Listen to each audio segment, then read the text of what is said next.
바이든 대통령직 인수위원회 멤버가 미중 관계가 긴밀해지도록 일조한 점이 드러났습니다. 특히 과학 분야에서였는데요.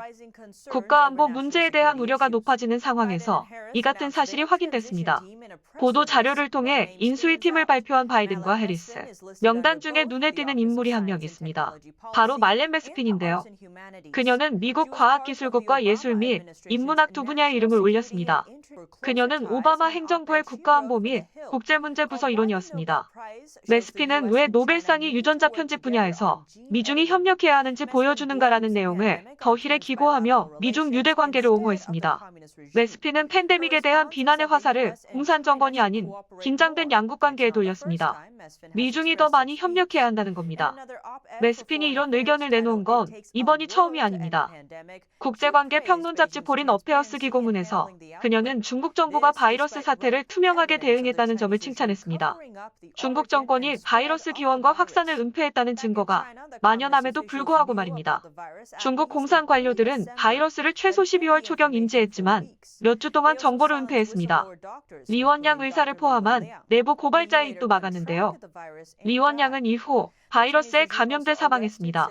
뿐만 아니라 전염병 상황을 보도하는 시민 기자들을 체포하고 세계 최초로 바이러스 게놈 서열을 발표한 상하이 연구소를 폐쇄했습니다.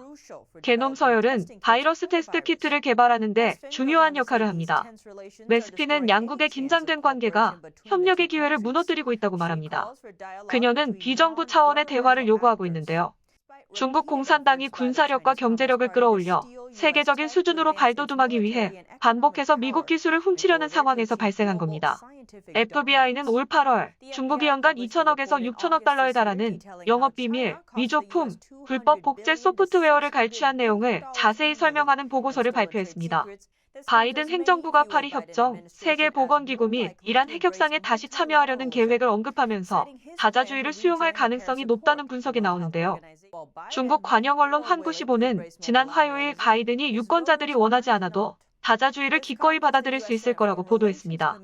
이는 미국 상원 외교위원회가 지난 수요일 중국의 도전에 대응하기 위해 미국과 유럽 간 협력을 강화하는 내용의 보고서를 발표한 것에 따른 겁니다.